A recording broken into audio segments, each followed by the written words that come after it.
এর শাস্তি হলো আল্লাহ বলছেন আও ইয়ালবিসাকুম শিয়াআন ওয়া ইউযীকা বাগদাকুম বাসা বাগাদ, ওই এক দলের দিয়ে আর এক দলের শাস্তি দেবো, এটাই হলো দলে ভাগ হওয়ার শাস্তি।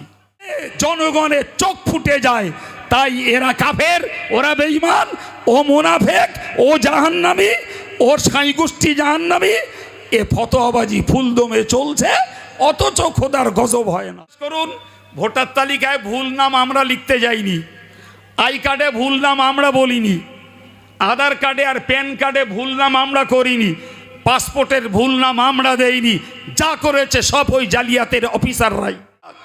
মাদ্রাসা তৈরি করতে দেয়নি, এরা দিন শিখতে দেয়নি, এরা তরিকত শিখতে দেয়নি, এরা এলমে তাসাউফ বোঝে না, এরা কাদরিয়া তরিকা বোঝে না, এরা চিস্তিয়া বোঝে না, এরা নকশবন্দিয়া বোঝে না, এরা মুজাদ্দেদিয়া বোঝে না, শুধুমাত্র পীরেদের নামে জিন্দাবাদ দিয়ে লুটে খাওয়াই এদের ধান্দা।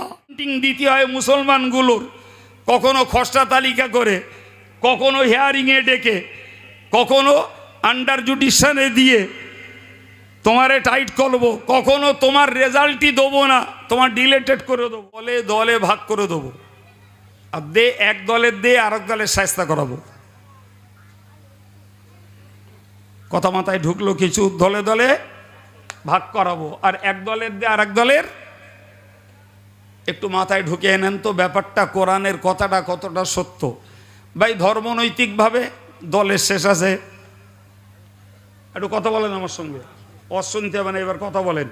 ধর্মনৈতিকভাবে আমাদের দলের শেষ আছে, আছে কি? হ্যাঁ, যত দল আছে সব দল নিজে নিজেকে খাঁটি বলে, কেউ নিজের খারাপ বলে বলে, তাহলে প্রত্যেকেই নিজে নিজের দলে খাঁটি, ফলে অন্যগুলো তারা অপরাধী, তারা দুষ্ট, তারা তারা আল্লাহর কাছে শাস্তির যোগ্য। এই টেন্ডেন্সি যত রকমের দল আছে সব দলে আছে। তেমনি যদি দল ভাগ করি, একটা দল হলো সুন্নি আর একটা বেদাতি। আবার যদি বেদাতিটারে ভাগ করি, সে বেদাতিরা খোদ ৭২ দল, খোদ সুন্নি যারা এদের ঘরের মধ্যে ৮ ঘরা, এরাও একলা না। এই কথা বলেন না কেন? এরাও একলা বলেন বলেন। খোদ সুন্নি, এরা দেওবন্দি, ওরা তবলিগ, ওরা ফুরফুরা, এ সব সুন্নি। আবার খোদ ফুরফুরা, জি এই খোদ ফুরফুরা, সেখানেও খুঁজলে দেখা যাবে জি, যদি সংখ্যায় ৩২টা হয়, দলে ২৮টা। তাই কিছু শুনছেন কথা, কথার লেজবার করবেন না, যা বলছি ওই কটাই বুঝুন, ওর বার্তা করলে আপনি ঠকবেন, আমি না।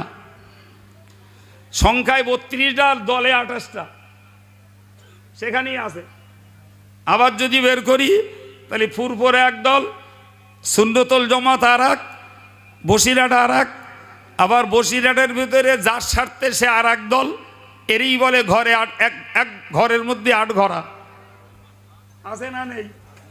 তাহলে সুন্নি আর বেদাতিদের দল ভাগ আছে, খোদ সুন্নি যারা তাদের মধ্যেও ভাগ আছে। এর শাস্তি বোঝেন? এর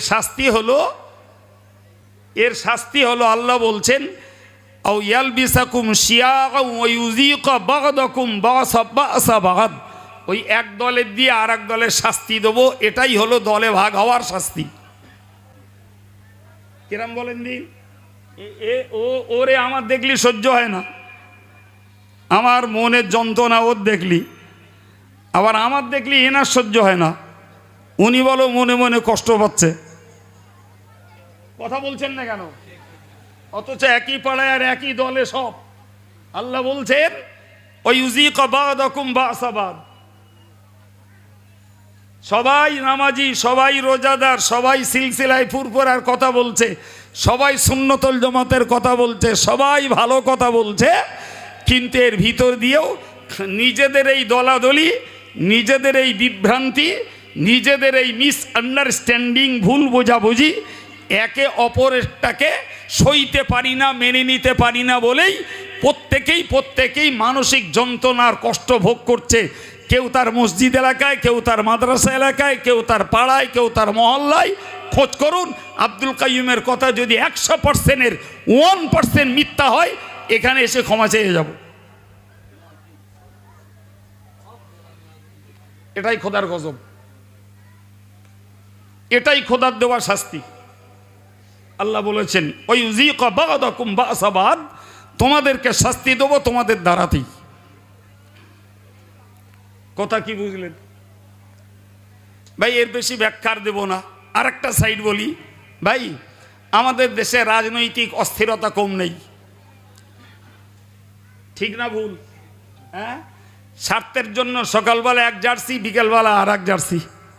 সকালবেলা এক ঝান্ডা ধরে চলো, কালকে গিয়ে আর এক ঝান্ডা, আছে না নাই? হ্যাঁ, তাহলে এই যে রাজনৈতিক অস্থিরতা, সব বলে এক পাড়ায় বাস করে, এক পাড়ায় বাস করে। আর এক পাড়ায় বাস করে ভাই ভাই, চাচা ভাইপো, মামু ভাগনা, সব যে যার মতন স্বার্থে স্বার্থে দলে দলে ভাগ হয়েছে। ঠিক বলছি না ভুল বলছি? এ এ এ ধান্দা করছে, ওঁত পেতে বসে আছে, ভাগনার কি করে ক্ষতি করবে। ভাগনা ওদিকে ওঁত পেতে বসে আছে, মামুরি কি করে সাবড়াতে পারে, আছে না নাই? হ্যাঁ, চাস্তো ভাই খানা কেটে বসে রয়েছে আর এক চাস্তো ভাইরে বিপদে ফেলবে বলে, আর ও চাস্তো ভাই আর একদিকে খানা কেটে বসে রয়েছে, ওরে কি করে নিঃস্ব বানানো যায় তার ফাঁদ পেতে, আছে না নাই? যে যার রাজনৈতিক পাওয়ার প্রয়োগ করছে। তাহলে সেখানেও কোরআনের আয়াত বলো খাটছে যে তোমরা যখন দলে দলে ভাগ হবা, তাহলে এক দলের দ্বারায় আর এক দলের আমি আল্লাহ শাস্তির মজা চাকাবো। চাকরি হচ্ছে না, হয় না? কথা বলছেন না কেন? হ্যাঁ ভাই, আজকের এটা তো বললাম গ্রামীণ কথা। যদি রাষ্ট্রীয় দিক দিয়ে তাকান, তাহলে কেন্দ্রে যারা বসে রয়েছে তারা যাচ্ছে রাজ্যটাকে নেব।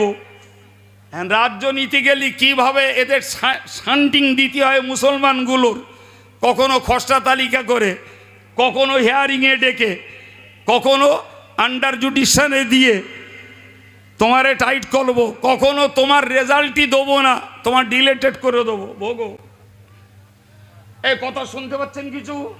হ্যাঁ, এ ভোগান্তি ভুগতে হচ্ছে না, হয় না? জি, মুসলমানদের হয়তো এলাকা ভিত্তিক বেশি হচ্ছে, কিন্তু অন্য এলাকাতে নন মুসলিমদেরও হচ্ছে। তাই এ শাস্তি বলো মানুষের দ্বারাই মানুষের শাস্তি না কারা? সে কোন রাজনীতির দল আমার দেখার দরকার নেই, কিন্তু তারা মানুষ তো, এটা ভাবুন আগে। সে কেন্দ্রের সরকার হোক আর রাজ্যের সরকার হোক, আর কেন্দ্রে আর রাজ্যের বিরোধী কোনো রাজনৈতিক দল হোক, সব মানুষ, না কি বলছেন? তাহলে সেই মানুষের দ্বারাতেই আমরা আর এক শ্রেণীর মানুষ, আমরা কারা সাপোর্টার, আমরা ভোটার, আমরা সাধারণ নিরীহ শ্রমজীবী, আমরা খেটে খাওয়া মানুষ, এদেরই ছোবলে কষ্ট আজকে আমাদেরকে ভোগ করতে হচ্ছে। কথা বলছেন না কেন? বিশ্বাস করুন, ভোটার তালিকায় ভুল নাম আমরা লিখতে যাইনি, আই কার্ডে ভুল নাম আমরা বলিনি, আধার কার্ডে আর প্যান কার্ডে ভুল নাম আমরা করিনি, পাসপোর্টের ভুল নাম আমরা দেইনি, যা করেছে সব ওই জালিয়াতের অফিসাররাই। এই কথা বলেন। হ্যাঁ, আজকের ওদের ভোগান্তি ভুগতে হচ্ছে এই নিরীহ সাধারণ জনগণগুলোর, অথচ অন্যায়গুলো ওভার 100% তাদের, ওভার 100% তাদের। ইচ্ছা করে করে কিউয়ের জায়গায় কে, জেডের জায়গায় জে অথবা জি, কের জায়গায় কিউ, এইসব করানো হয়েছে ইচ্ছা করে করে। বাংলা ভরসানে এক নাম, সেটাকে যখন সফটওয়্যার ইংরাজিতে মারছে হচ্ছে আর এক, এই যাও তোমার নাম বাতিল। এ জালিয়াতি করেছে কারা? ভাই, জালিয়াতি করার নায়ক ওরা, কিন্তু ভিতর থেকে মনে রাখুন কোরআনের বক্তব্য হলো এটা মানুষের দ্বারা মানুষের শাস্তি, তোদের গোনার জন্য, অন্য কোনো কারণ না। কি বুঝলেন? ব্যাখ্যা দিলে ব্রেনের জট খুলে যাবে। তবে এইটুকু করে মনে রাখুন, কোরআন বলছে মানুষের দ্বারা মানুষের শাস্তি। আর আগের আয়াতে বলেছি ফাকুল্লান আখাযনা বিযামবিহি, আমি যারে যা পাকড়াও করি সব গোনার জন্য করি। কিসের জন্য করি? প্রিয় ভাইরা আমার, সুতরাং কে কোন পজিশনে আছি ওটা আপন জায়গায় ভাবুন, কিন্তু মন থেকে একটা জায়গা ঠিক করুন। রাজনৈতিকভাবে আর ধর্মনৈতিকভাবে যদি আমাদেরকে দুনিয়া এবং আখেরাতে নিরাপত্তা পেতে হয়, তাহলে রাস্তা আমাদের দুটো। সেটি হলো গোনাহ থেকে বাঁচতে হবে, আর গোনাহ হয়ে পড়লে তওবা করতে হবে। এই দুটো মিলে একটা রাস্তা। আরেকটা রাস্তা হলো যে নেকির কাজ আমাদেরকে বেশি করে করা লাগবে, বেশি বেশি করে আমাদের জিকির, ফিকির, তাসবিহ, তেলাওয়াত, নফল নামাজ এবং তওবা ইস্তেগফার বেশি করে করা লাগবে। তবে এই শ্রেণীর মানুষের এই আত্মত্যাগের বিনিময়ে আল্লাহর রহমতের দরজা হয়তো খুলবে। এমনি না, এমনি না বাবু। তবে শেষ কথা একটা বলছি, মনে রাখুন। শেষ কথা একটা বলছি, মনে রাখুন।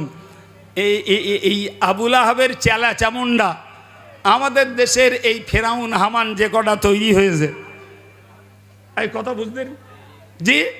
হয়তো আবুল আহাবদের তুলনায় এরা জ্ঞানে গুণে আর শয়তানিতে বেশি, কিন্তু শক্তিতে এদের থেকে আবুল আহাবরা বেশি ছিল। এই ঠিক না ভুল? বেশি ছিল। তো আবুল আহাব খোদ আল্লাহর সঙ্গে চ্যালেঞ্জ করে বলেছিল যে আল্লাহ, তোমার এই কোরআন যদি সত্যি হয়। কি বলেছে আবুল আহাব? কি বলল? কি বলেছে বলেছি, বলেন তো কি বলেছে? আল্লাহ, তোমার কোরআন যদি সত্যি হয়। তা এই কথাটা কোরআনে লেখা নেই, ভিতরের কথা হলো আমরা মানি না। নাউজুবিল্লাহ বলেন, আর একটু জোরে বলেন। কে বললো? আবুল আহাব একলা না, ও গ্রুপ লোক সহ। তোমার কোরআন যদি সত্যি হয় আমরা মানি না, তো বিনিময়ে তুমি শাস্তি দাও। কি শাস্তি চাইছে আল্লাহ? ফামতির আলাইনা হিজারাতাম মিনাস সামা আবি ইতিনা বিআযাবিন আলিম। দুটো শাস্তি দাবি করলো। একটা শাস্তি হলো তুমি আসমান থেকে শিলাবৃষ্টি দাও। বাবু, একটু একটু শিল পড়ে আর পটল গাছগুলো জাবনা কাটা মতন পড়ে থাকে, আর শিল পড়ে আর আমরা দুড়ুত করে ঘরে দৌড় মারি, বাইরে থাকতে চাই না। এই হ্যাঁ না বলেন? কথা বোঝা গেছে? হ্যাঁ। আর ওরা ইচ্ছা করে চাচ্ছে যে আল্লাহ তুমি শিলাবৃষ্টি দাও। সর্বনাশ। আর কি? আবিতিনা বিআযাবিন আলিম, অথবা যন্ত্রণাদায়ক শাস্তি দাও। কটা কথা। কেন? এই কেন বলেন? কোরআন মানে না তাই। আর আল্লাহ আযাবও দিলেন না, শিলাবৃষ্টিও দিলেন না। তাহলে আবুল আহাবের চিন্তায় কি প্রমাণ হলো? বলেন কি প্রমাণ হলো? কোরআন সত্য না। কি প্রমাণ হলো?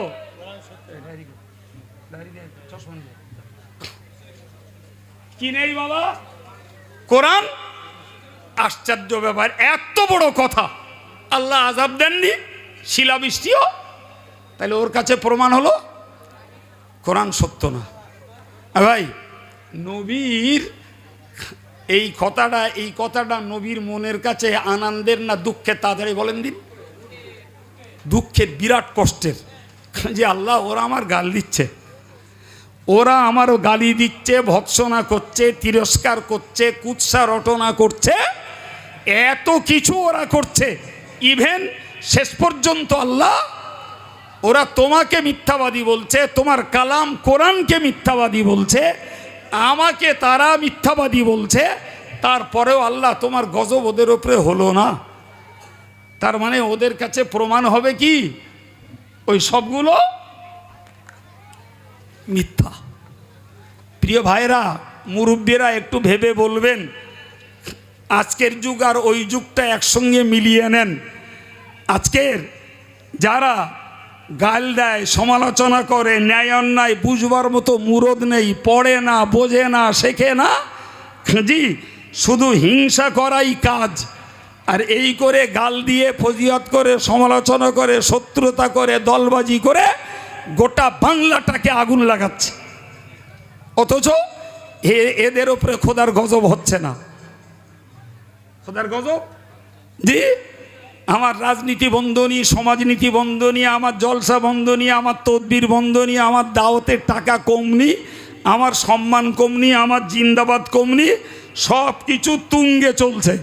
অতএব আমরা ঠিক, আর যারগা গাল দিচ্ছে ওরা সব বলেন ওরা মিথ্যা, ওরা অপরাধী, ওরা অসাধু। ফলে আমাদের কিচ্ছু হচ্ছে না, দাপটে চলছে। কোরআন কি বলছে? জি, ওরা নবীর নামে গালি দিল, খোদার গজব আসার কথা, ওরা কোরআনকে মিথ্যা বলল, খোদার গজব আসার কথা, কিন্তু তারপরেও খোদার গজব ওদের ওপরে এলো না। আমার আল্লাহ নবীর মনোভাব বুঝে কোরআন নাজিল করেন, করে বললেন, ওগো নবী শোনো, ওরা গজবের উপযুক্ত, শাস্তির উপযুক্ত আজকে হয়নি, এর অনেক আগে হয়েছে। এই আমার দিকে তাকান, অনেক আগে হয়েছে। ওমালাহুম আল্লাহ ইউআযযিবাহুমুল্লাহ, কেন ওরা আমার গজবের উপযুক্ত হবে না? ওহুম ইয়াসুদ্দুনা আনিল মসজিদিল হারাম, ওরা আমার কাবাতে আমার বান্দাদের নামাজ পড়তে দেয়নি। ওরা আমার কাবায় আমার বান্দাদের, ওহুম ইয়াসুদ্দুনা আনিল মসজিদিল হারাম ওমা কানা সালাতুহুম ইনদাল বাইতি ইল্লা মুকাআ ওয়া তাসদিয়া। কিছু বান্দা যারা নামাজ পড়তে যেত, আর এরা হাতে তালি বাজিয়ে আর গালে সিটি বাজিয়ে এরা নামাজে বিঘ্ন ঘটাতো। সেই জাতি এরা, সেই জাতি এরা। এরা মাদ্রাসা তৈরি করতে দেয়নি, এরা দিন শিখতে দেয়নি, এরা তরিকত শিখতে দেয়নি, এরা ইলমে তাসাউফ বোঝে না, এরা কাদরিয়া তরিকা বোঝে না, এরা চিশতিয়া বোঝে না, এরা নকশবন্দিয়া বোঝে না, এরা মুজাদ্দিদিয়া বোঝে না। শুধুমাত্র পীরেদের নামে জিন্দাবাদ দিয়ে লুটে খাওয়াই এদের ধান্দা। আসলে কিচ্ছু বোঝে না এরা। এরা না ইলমে জাহিরি বোঝে, না ইলমে বাতিনি বোঝে, শুধু মূর্খগুলোকে বোকা বানিয়ে লুটাই এদের কাজ। আর যাতে জনগণের চোখ ফুটে যায়, তাই এরা কাফের, ওরা বেঈমান, ও মুনাফেক, ও জাহান্নামী, ওর সাই গোষ্ঠী জাহান্নামী, এ ফতোয়াবাজি ফুলদমে চলছে, অথচ খোদার গজব হয় না। এই কথা বুঝতে পারছেন কিছু? আমার আল্লাহ বললেন, নবী আবু লাহাবরা এত কিছু করলো, আমি গজব দেইনি মানে ওরা গজব পাওয়ার উপযুক্ত না, ব্যাপারটা এটা না নবী রে। গজব দেইনি তার একান্ত কারণ তুমি ওদের মাঝে আছো, তোমার সম্মানের খাতিরে ওদেরকে গজব দিয়ে ধ্বংস করে দেইনি।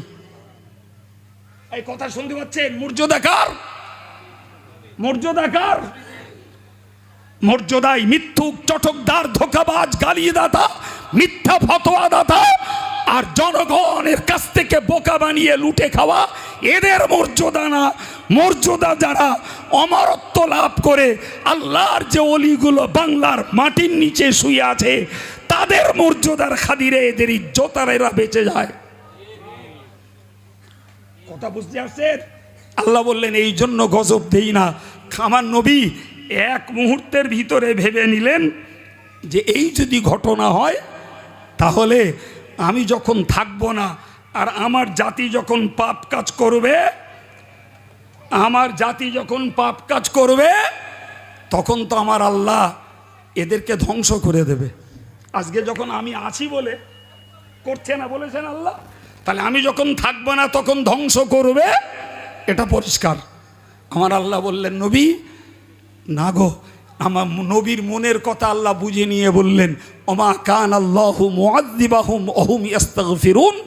এই নবী তুমি একটা কথা জানো, তোমার এই উম্মতেরা এরা যদি পাপের কাজ করে, ভুল করে, অন্যায় করে, স্বীকার করে, গুনার কাজ করে, তওবা পড়ে, ইস্তেগফার পড়ে, আমি আল্লাহ ওই ইস্তেগফারের বদৌলতে এদেরকে ধ্বংসের হাত থেকে বাঁচিয়ে দেব। আর একটু চিল্লে বলেন। তাহলে নবী যতদিন ছিলেন নবীর খাতিরে ওই কাফেররাও ধ্বংস হয়নি। জি, একই সিস্টেম এখানকার জন্য। জি, আমরা যদি পাপ করে নবী বিদায় নিয়েছেন, ধ্বংস হয়নি 1400 বছরের জাতি, শুধু তওবা ইস্তেগফার আর গুনাহের জন্য ক্ষমা চাইতে, আমরা যদি গুনার জন্য ক্ষমা চাই, কোরআনের ঘোষণা, আল্লাহ আমাদেরকে আযাব গজব দিয়ে ধ্বংস করে দেবেন না। আর যদি মনে করি অন্যায় করব, গাল দেবো, সমালোচনা করব, শত্রুতা করব, হিংসা করব আর দলবাজি করব, গায়ে গোস্ত আছে, পকেটে টাকা আছে, কূটবুদ্ধি আছে, দলীয় নেতৃত্ব আছে, আর সাধারণ জনগণ জিন্দাবাদ দেওয়া ভক্ত আছে, চালিয়ে যাও বাপ। তবে মনে রেখে দিও, নবীর খাতিরে খোদা গজব না দিলেও, হাক্কানি পীর ওলিদের খাতিরে আল্লাহ গজব না দিলেও, এর পানিশমেন্ট সময় মতো ওই রকম ওই জাতির এক দলের দ্বারা আর এক দলের কষ্ট পেতে হবে, আর বাকি মরার পরে শাস্তি নিতে হবে, যদি গোনাহ থেকে ক্ষমা চেয়ে না মরি। এর বেশি কিছু আজকের এই সময়ের ভিতরে একটা কমপ্লিট সেন্স আমার পক্ষে দেওয়া এর থেকেও ভালো করে আর সম্ভব না। আল্লাহ কবুল করুন, আপনাদের উদ্যোগকে আল্লাহ মঞ্জুর করুন, ইফতারি ব্যবস্থাপনাকে দাতা গ্রহিতা সকলের জন্য নাজাতের ওসিলা বানিয়ে দেন, বলুন আমিন। আসুন প্রিয় নবীর প্রতি সালাম, ইয়া নবী। বিসমিল্লাহির রহমানির রহিম।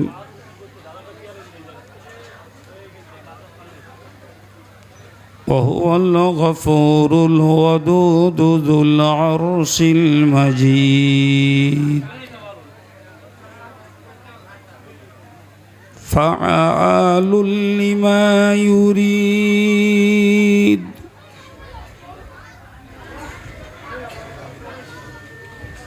هل أتاك حديث الجنود فرعون وثمود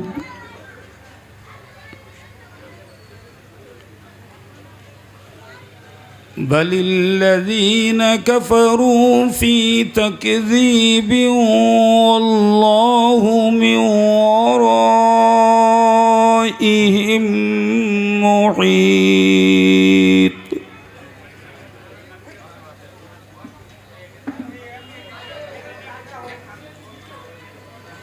بل هو قرآن مجيد في لوح محفوظ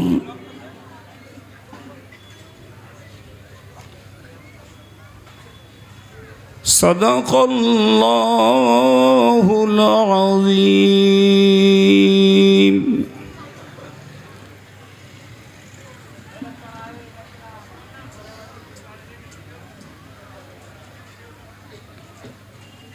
الحمد لله رب العالمين والصلاة والسلام على سيد المرسلين وعلى آله وأصحابه أجمعين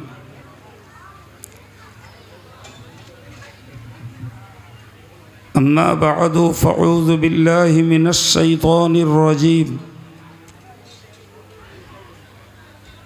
والذين يؤمنون بما أنزل إليك وما أنزل من قبلك صدق الله العظيم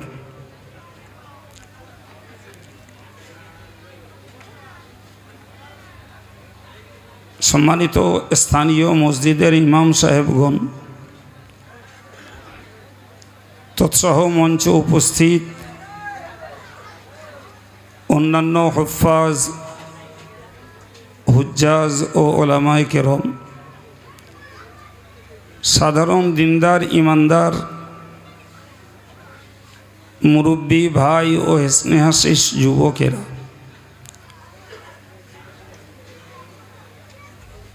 পর্দার আড়ালে নীরবে নিস্তব্ধে আদবের সঙ্গে বসে থাকা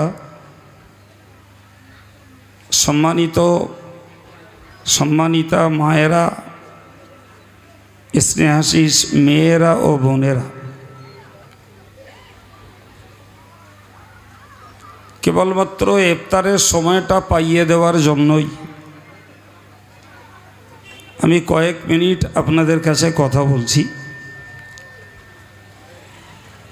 অনেক অনিচ্ছার উপর দিয়ে আজকের এই প্রোগ্রামের দাওয়াত নিয়েছি এবং সময় মতো এসেছি। সুতরাং কিছুক্ষণ হক আদায় করব, বিদায় নেব। তো যারা মূল্যবান সময় ব্যয় করে এসে বসেছেন, কিশোর বাচ্চা ছেলে যারা, এরা অনেকে রোজা আছে, আবার হয়তো একটু বাচ্চা যারা তারা রোজা না থাকতেও পারে, কিন্তু এই মজলিসটাও তাদের কাছে একটা প্রীতি এবং আন্তরিকতার মজলিস, ফলে তারাও এখানে বসেছেন। কিন্তু যারা জ্ঞানী ছেলে, যারা বুঝদার, যারা বিশেষভাবে দিন ধর্মের প্রতি আকৃষ্ট, এমন ভাইরা, ছেলেরা, মুরব্বীরা যারা আছেন, আমি তাদেরকে অনুরোধ করব অল্প কয়েক মিনিটের মাপা ভাষার কয়েকটি কথা। ভাই অনেক দিন আগে এখানটায় জলসা করেছি, বেশ যুগখানিক পার হয়ে গেল কম বেশি। তো আজকে আবার আল্লাহর ইচ্ছা হয়েছে সেখানে কথা বলতে বসেছি। তো শুরুতেই একটা কথা মনে রাখুন, কাইম সাহেবের ধাঁচ, ধরন, ভাষা, বিষয় কিছুই পাল্টায়নি। কাইম সাহেবের কাছে আধুনিকত্ব কিচ্ছু নেই। কাইম সাহেবের কাছে গলার ভাড়ানি, সুর কিচ্ছু নেই। কাইম সাহেব আগাছলা টাইম পাস করা কথা বলে না, আগেও বলিনি, আজও বলে না। সুতরাং পুরাতন ধাঁচে, পুরাতন ভাষায়, পুরাতন বিষয় এবং পুরাতন ধরনেই কয়েক মিনিট কথা বলছি। নসিব ভালো হলে শোনেন, নসিব ভালো না হলে আমার কিছু করার নেই। সম্মানিত ভাইরা, আপনাদেরকে একটা কথা আগে মুখস্থ করতে হবে যে আল্লাহ পাক এই মানব জাতিটাকে হেদায়েতের জন্য কালে কালে, যুগ, সমাজ এবং বংশ বিশেষে নবী পাঠিয়েছেন, এবং সেই জাতি সমাজটার জন্য কি প্রয়োজন সেই বিষয়ক নবী আল্লাহ নবী তাদের জন্য পাঠিয়েছেন। ব্যাপারটা কি?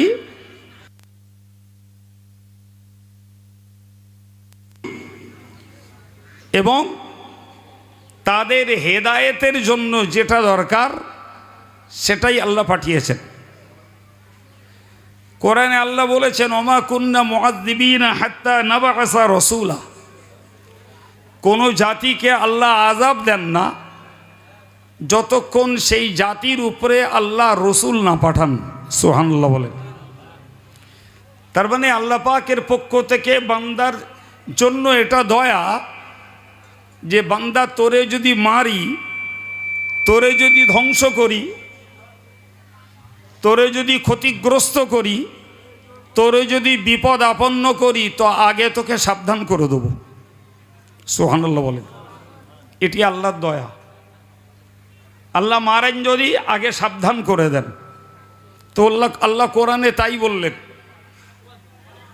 যে আমি কোনো জাতিকে আযাব দেই না যতক্ষণ তাদের মাঝে রসুল না পাঠাই। সুবহানাল্লাহ। তার মানে রসুল পাঠিয়ে তাদেরকে হেদায়েতের বার্তা শুনিয়ে দেন। রসুল পাঠিয়ে তাদেরকে আল্লাহ শুনিয়ে দেন এই কাজটা করলে তোমরা আল্লাহর রহমত পাবে, আর এই কাজটা করলে তোমরা আল্লাহর গজবের হকদার হবে। এই কাজটা করলে পার্থিব জীবনে তোমরা শাস্তি পাবে, আর এই কাজটা করলে তোমরা পারলৌকিক জীবনেও শাস্তি পাবে, আর এই কাজটা করলে তোমরা পার্থিব জীবনে নিরাপদ জীবন লাভ করবে। সুবহানাল্লাহ বলেন। আর পারলৌকিক জীবনে তোমরা মুক্তি পাবে।